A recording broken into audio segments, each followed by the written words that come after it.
Capítulo final. Apêndice. A imaginação ativa.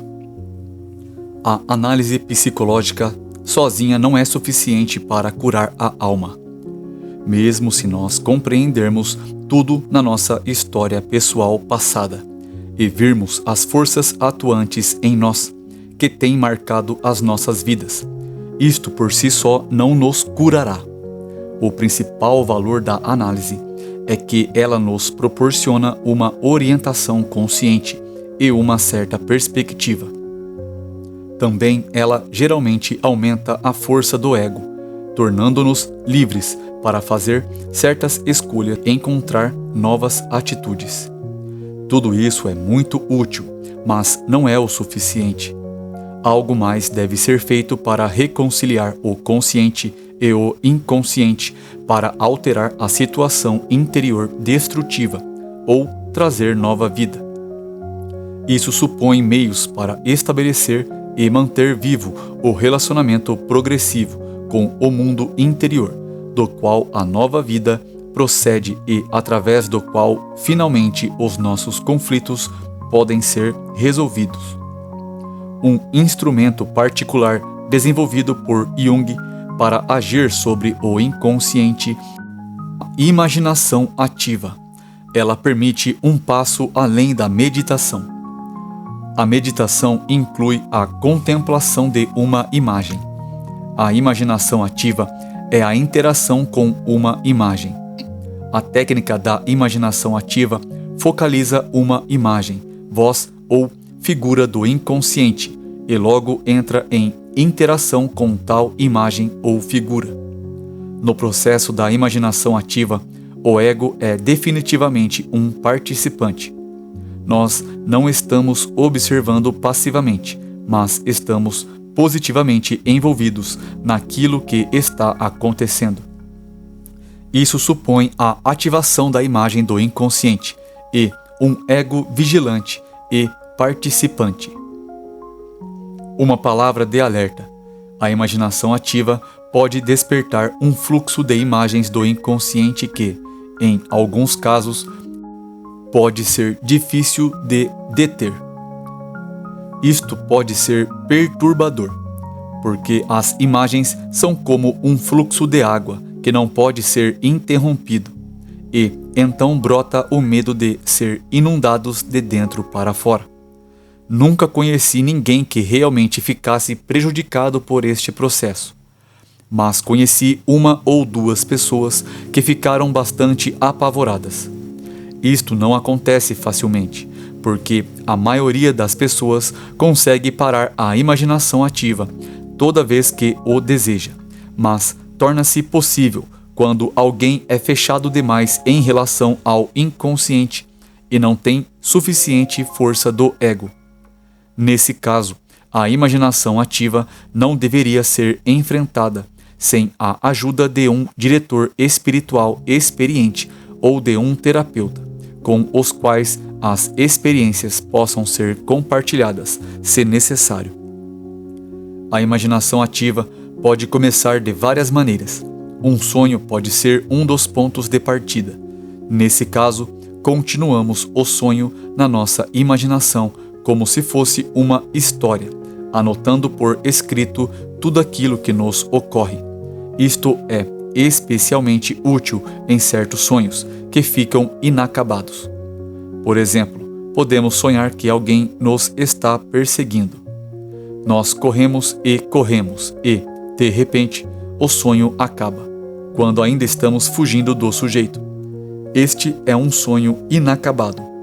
Não acaba porque o inconsciente não consegue levar a ação adiante.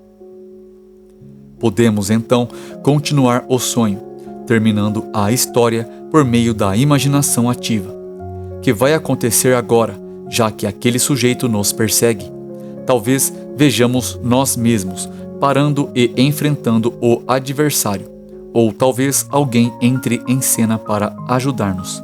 Apresentam-se múltiplas possibilidades, mas somente uma pode ser escolhida e esta é a que seguiremos para ver aonde nos leva. Uma fantasia pode também ser utilizada como base para a imaginação ativa. O ponto de partida seria, então, a fantasia que persegue a nossa mente, a inesperada sucessão de pensamentos que continuam voltando sem parar. Talvez seja a fantasia repetida de um assaltante entrando em nossa casa, ou de algum tipo de destino que nos está ameaçando, ou talvez seja uma forte fantasia sexual. Podemos, então, aproveitar a fantasia e desenvolvê-la deliberadamente, anotando tudo quanto nos ocorre ao continuar a fantasia, como se fosse uma história. Isso tem o efeito de alterar a nossa situação psicológica e de tornar mais claro o sentido subjacente da fantasia, em relação às fantasias sexuais.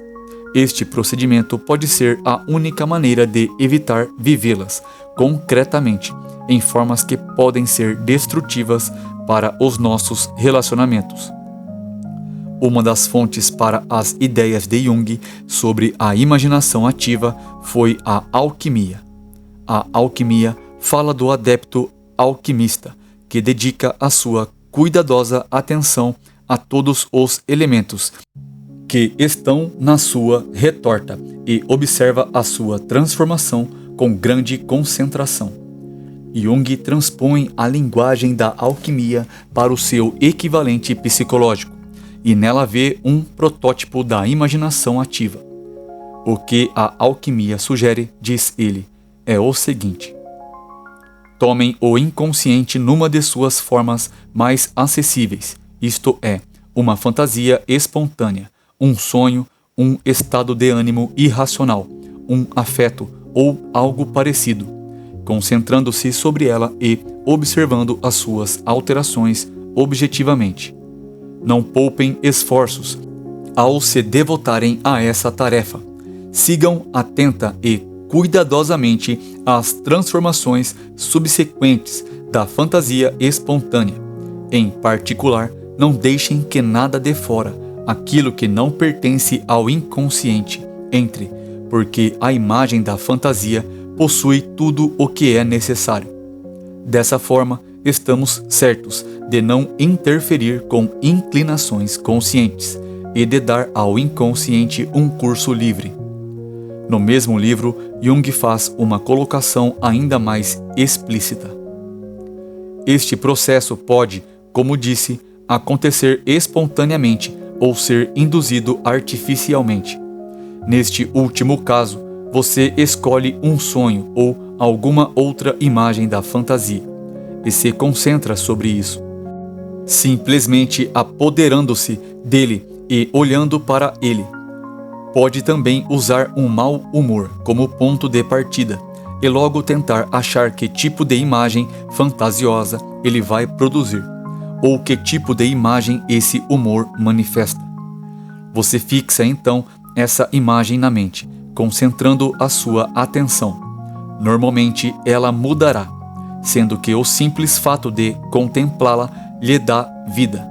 As alterações devem ser cuidadosamente anotadas durante o tempo todo, porque elas refletem o processo psíquico, pano de fundo do inconsciente, que aparece sob a forma de imagens revestidas do material fornecido pela memória consciente. Desta forma, consciente e inconsciente estão unidos, assim como uma queda d'água une o acima com o abaixo. A imaginação ativa pode ser ativada a partir de qualquer manifestação do inconsciente, sonho, afeto, humor, ou seja o que for. Mas o ponto mais fácil para começar é o diálogo diário e continuado que se desenrola na mente da maioria de nós. Nós passamos uma porção de tempo argumentando conosco mesmos. Um pouco de introspecção revelará que há todo tipo de vozes lutando em nós. Muitas vezes, esses diálogos interiores são parecidos com cenas de um tribunal, e é como se nós estivéssemos sendo processados por algo. Existe o promotor público interior, a voz crítica que tenta convencer-nos disto ou daquilo, e que também, como uma forma de controle, se autoconstitui tanto juiz como acusador. Na mulher, essa voz normalmente tem um timbre masculino e, no homem, um timbre feminino. Essas vozes são como pensamentos autônomos ou estados de ânimo que, de repente, irrompem no nosso consciente. Se estivermos totalmente desprevenidos, acabaremos nos identificando com elas. Se a voz que estamos ouvindo é a voz acusadora do censor interior ou promotor público, acabaremos deprimindo-nos e a nossa autoimagem irá a nível zero. Nos tornar conscientes da natureza autônoma dessas vozes é começar a fazer uma distinção entre elas e nós. E esta incipiente percepção torna possível romper com algo que tem as características de um estado de possessão. Para desenvolver uma imaginação ativa a partir da argumentação que estamos ouvindo dentro de nós, podemos começar anotando os pensamentos que já estão passando com rapidez em nossa mente. É bom personificar as várias vozes que estamos ouvindo: o promotor público, o grande marcador de pontos, o espectador cínico, a mulher desamparada. São personificações de vozes interiores que algumas pessoas têm usado de vez em quando. A personificação deveria, naturalmente, corresponder ao tipo de voz que estamos ouvindo. A transferência do diálogo interior para o papel faz com que possamos responder a esses pensamentos autônomos e nos encoraja a esclarecer e assumir o nosso próprio ponto de vista. Anotando as coisas por escrito, começamos a ouvir aquilo que está sendo dito e colocamos-nos na condição de examinar essas vozes por aquilo que são. Fazendo isso, podemos descobrir, por exemplo, que a autoridade do censor interior pode não ser tão grande.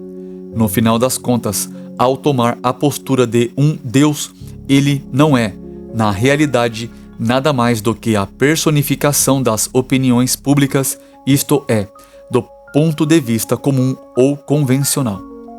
Anotar as coisas contribui também para fortificar o ego, porque tomar a caneta e começar a escrever é uma atividade do ego e tem o efeito de solidificar e concentrar o consciente e firmá-lo frente às tendências destrutivas. Por isso agora será possível descobrir a nossa posição e virar o feitiço contra um inimigo interior que, até hoje, tinha a vantagem de agir no escuro. Naturalmente, pode haver também uma voz positiva que nós ouvimos e com a qual aprendemos a conversar. Como há uma voz negativa que parece empurrar-nos para o fracasso na vida, assim há uma voz positiva que nos dá insights úteis e momentos de inspiração. Podemos cultivar um relacionamento com essa parte de nós mesmos, aprendendo a dialogar e conversar com ela sobre as nossas situações de vida. Os antigos costumavam chamar essa realidade de espíritos familiares. Sócrates se referia a ela como ao seu daimon, não um demônio, no sentido negativo da palavra, mas o seu conselheiro, o espírito inspirador. Na linguagem cristã, seria uma versão do anjo da guarda ou uma manifestação do Espírito Santo que nos guia. Psicologicamente, essa imagem positiva pode ser comparada a uma personificação do si mesmo, sendo que se refere à consciência do ego.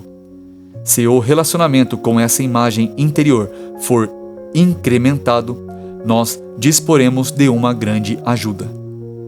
Será como ter um analista interior ou um diretor espiritual. Em certos casos, é o caminho para libertarmos-nos da dependência de um analista, porque isso nos dá acesso à nossa sabedoria inconsciente. Reparem quantas vezes eu disse que, ao praticar a imaginação ativa, devemos tomar anotações. Há muitas razões pelas quais a imaginação ativa deve ser anotada. Ao escrever, damos-lhes realidade, enquanto ela não está escrita. Pode parecer desmaiada e vaporosa, e falta-lhe impacto. Escrever as coisas também nos impede de trapacear o processo. Pode haver coisas desagradáveis que temos de aprender sobre nós mesmos, e é fácil fugir delas, a não ser que sejam escritas. O escrever também, como já foi dito, fortalece a situação do ego e incrementa o posicionamento do consciente face ao inconsciente. Finalmente, permite-nos um controle permanente e possibilita-nos rever, de tempos em tempos, o que temos feito. Isso não só refresca a nossa memória, mas, às vezes, algo que emerge no processo da imaginação ativa é incompreensível na hora e somente se esclarece mais tarde. Há uma exceção à prática de tomar anotações referentes à imaginação ativa. Às vezes, o processo é melhor sucedido quando estamos num estado meditativo e, neste caso, tomar anotações pode interrompê-lo. Continuem, portanto, o processo da imaginação ativa meditando, mas logo após, registrem-no num diário. Falei sobre o risco ligado à prática da imaginação ativa, mas a maior dificuldade, na realidade, consiste em fazer com que as pessoas a pratiquem. Isso devido ao fato de que ela tem que ser registrada por escrito para que se torne real. Escrever sobre imaginação ativa é trabalhoso. De fato, a imaginação ativa em si mesma exige um trabalho duro, esforço e disciplina. E para praticá-la, devemos vencer a inércia que nos ataca ao enfrentar assuntos psicológicos. As pessoas são preguiçosas no que diz respeito à sua própria psique. Nós não queremos ter que trabalhar sobre nós mesmos. Queremos que tudo nos seja oferecido numa bandeja. Esta é uma dificuldade comum que o terapeuta encontra. Ele percebe que as pessoas esperam dele alguma mágica, que torne tudo certo. Elas não querem ter que fazer o esforço por si mesmas. Não somente isto é esgotante para o terapeuta, que deve proporcionar ao processo mais do que a sua parte de energias, mas também faz com que o cliente não alcance progressos satisfatórios. De fato, nós somos beneficiados proporcionalmente às energias que investimos para o nosso desenvolvimento psicológico. Ao lado preguiçoso que está em nós e que resiste à prática da imaginação ativa, justamente porque é ativa, acrescenta-se também a voz de dentro de nós, que afirma com segurança tratar-se simplesmente de pensamentos que saem da nossa cabeça. Apenas nos afastamos do conhecido e do convencional. Essa voz cínica, insinuante, começa a dizer que isso não faz sentido. É banal, não vale a pena ser anotado. É outro aspecto da voz crítica que temos encontrado antes. Ela pode também dizer-nos, quando acordamos, lembrando-nos de um sonho: "Oh, esse sonho não tem sentido algum." As pessoas que tentam ser criativas ao escrever um livro seguramente incorrem também nessa voz. E ouvem-na dizer coisas como: "Oh, isso já foi escrito", ou "Você nunca conseguirá que seja publicado." Essa voz tentará impedir-nos a prática da imaginação ativa e fará comentários venenosos, como se quisesse manter o nosso desenvolvimento ao nível mais medíocre possível. Ela age no homem como uma voz negativa de mãe ou, na mulher, como uma voz venenosa de pai. Uma versão daquela que, nos contos de fada, paralisa o jovem herói ou a heroína, convertendo-os em pedras, ou adormecendo-os, ou fazendo com que percam a cabeça. Há duas maneiras de lidar com essa voz, no que diz respeito à imaginação ativa. Um método é seguir de qualquer jeito, dizendo algo assim como: não ligo para os palpites daquela voz. Estou a fim de provocar esta imaginação ativa, e, quando ela tiver acontecido, veremos que vai dar.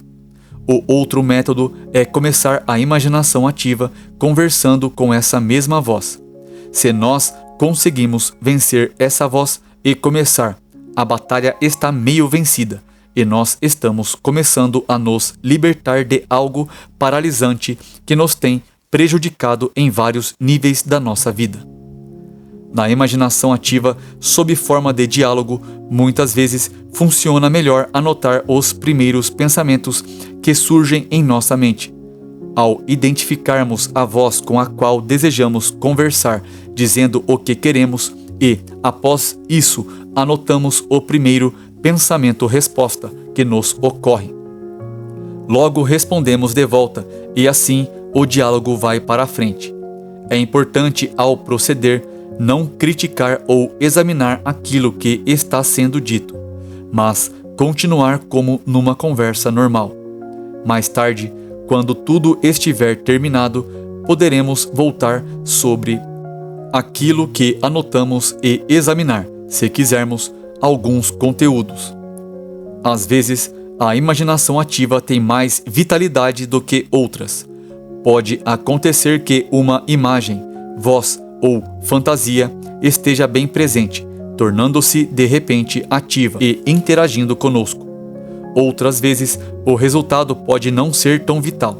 Algumas pessoas, por exemplo, podem estar dispostas a praticar a imaginação ativa de manhã e não à noite. Outras podem seguir outro caminho. Cada pessoa deve achar a sua própria maneira de agir e descobrir aquilo que se adapta melhor à sua personalidade.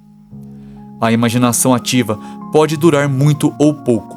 Um bom exemplo de imaginação ativa prolongada se encontra no livro The Living Symbol, de Gerhard Adler, no qual ele discute sobre uma série de imaginações ativas que uma mulher teve durante vários meses com o desenvolvimento de uma longa e elaborada fantasia.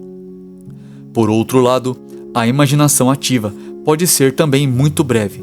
A mais reduzida imaginação ativa sobre a qual ouvi falar aconteceu com um escritor que, pela terceira vez, estava se dedicando à revisão de um manuscrito para agradar seu editor. Anteriormente, ele tinha conseguido fazer algumas modificações, mas, desta vez, ao sentar-se diante de sua máquina de escrever, absolutamente nada lhe ocorreria. Durante 3 dias, sentiu-se deprimido. Não conseguia nem uma só palavra, nem um só pensamento, apesar de, normalmente, as palavras fluírem como água. Finalmente, ficou claro que algo nele estava resistindo à revisão do manuscrito. Então, ele decidiu personificar a resistência e dialogar com ela. A imaginação ativa resultante se configurou da seguinte forma: Autor, a sua resistência. Tudo bem, por que você está resistindo a este trabalho? Voz que responde imediatamente: porque já foi escrito. Era isso mesmo. Não havia mais nada a acrescentar. Por meio disso, o autor percebeu que o livro era bom e completo assim como estava. Se o editor com o qual estava em contato não o queria daquele jeito, ele teria que achar outro editor. E foi exatamente o que aconteceu. Em última análise, a imaginação ativa é útil porque tende a reconciliar o consciente com o inconsciente. Ela nos leva a estabelecer um relacionamento com as imagens do inconsciente, permitindo-nos trabalhá-las e fazer tratos com elas. Isso favorece aquela união paradoxal entre personalidade inconsciente e consciente, que corresponde àquilo que os alquimistas chamavam de unio mentalis. Assim como os alquimistas, na procura da pedra, começavam com materiais comumente rejeitados, nós também começamos com um material rejeitado do inconsciente e, através da meditação ou da imaginação ativa, ativamos um processo profundo. Jung, num comentário sobre o simbolismo da alquimia, nos dá uma descrição precisa de como este processo opera para levar-nos mais perto da totalidade. Desta maneira, o homem moderno não pode sequer realizar a unio mentalis, que lhe permitiria completar o segundo grau da união, o auxílio do analista para ajudá-lo a compreender os depoimentos do seu inconsciente através dos sonhos, etc. Pode proporcionar o insight necessário, mas, quando se chega à questão da experiência real, o analista não pode mais ajudá-lo, e ele próprio tem que pôr a mão na massa. Ele está então na mesma posição de um aprendiz de alquimista, que foi iniciado nos conhecimentos por um mestre e que aprendeu todos os segredos do laboratório. Mas chega a hora em que ele deve pôr mãos à obra sozinho, porque, como os alquimistas enfatizam, ninguém pode fazê-lo no seu lugar. Como esse aprendiz, o homem moderno começa com uma matéria-prima de nenhum valor, que se lhe apresenta de maneira inesperada. Uma fantasia desprezível que, como a pedra que os construtores rejeitaram, é jogada na rua e é tão sem valor que ninguém olha para ela. Ele a observará dia após dia e tomará nota das suas alterações até os seus olhos se abrirem ou, como dizem os alquimistas, os olhos do peixe ou as faíscas brilharem na solução escura. A luz que gradualmente começa a aparecer permite-lhe compreender que sua fantasia é um processo psíquico real, que está acontecendo pessoalmente dentro dele. Embora, até certo ponto, ele esteja olhando de fora imparcialmente, é também uma figura ativa e participante do drama da psique. Ao reconhecer o seu próprio envolvimento, você mesmo deve entrar no processo com as suas reações pessoais, como se você fosse uma das imagens da fantasia, ou melhor, como se o drama que está acontecendo sob os seus olhos fosse real. Que esta fantasia esteja acontecendo é um fato psíquico, e é tão real quanto você o é, como entidade psíquica. Se você entra a fazer parte do drama, assim como você realmente é, não somente ele ganha em realismo, mas você também cria, por meio da sua ação crítica em relação à fantasia, um contrabalanceamento à tendência que ele tem de escapar das mãos. Aquilo que está agora acontecendo é a reaproximação decisiva do inconsciente. É onde o insight, a unio mentalis, começa a se tornar real. Aquilo que você está criando agora é o começo da individuação, cujo objetivo imediato é a experiência e a produção do símbolo da totalidade. Embora Jung tenha sido um dos primeiros a desenvolver a imaginação ativa como um refinado instrumento para trabalhar com o inconsciente, ela já foi utilizada antes. Achamos um exemplo muito bom de imaginação ativa no Evangelho de Mateus, no relato sobre as tentações no deserto. Jesus foi ao deserto para ficar sozinho, depois de ter recebido o Espírito Santo de Deus, e, de repente, ouve uma voz que proclama: "Eis o meu filho muito amado, em quem ponho minha afeição."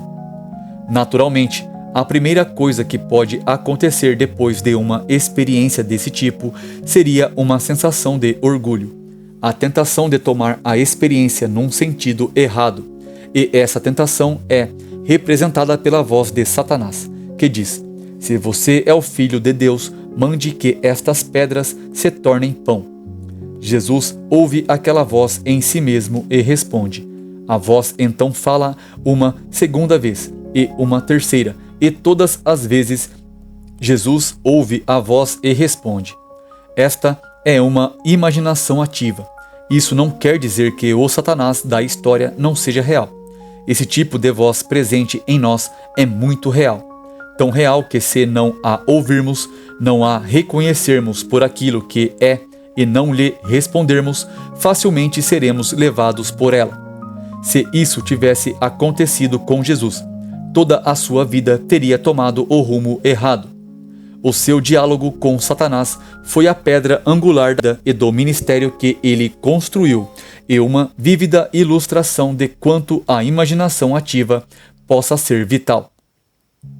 Finalmente, notem que o termo é imaginação ativa. Não é uma técnica na qual os movimentos do inconsciente são simplesmente observados. Ao contrário, o ego se insere no processo e as solicitações do inconsciente se chocam com a realidade do ego. No seu diálogo com Satanás, o ego de Jesus ficou bem evidenciado. Ele não apenas ouviu a voz, mas reagiu e respondeu a ela. Naturalmente, o diálogo pode acontecer também com uma voz positiva, como no caso do diálogo de Elias com a voz de Yahvé, na caverna de Monte Sinai. Mas em ambos os acontecimentos, o processo da imaginação ativa supõe uma participação ativa do ego e representa uma tentativa do consciente e do inconsciente de discutir um com o outro e de elaborar juntos uma vida criativa. Fim do livro. Muito obrigado, meus irmãos e irmãs. Bons estudos. Grato por acompanharem até aqui. Não esqueçam de curtir e deixar um comentário de apoio se assim gostaram. Até a próxima leitura de um próximo livro. Namastê. Muita luz a todos.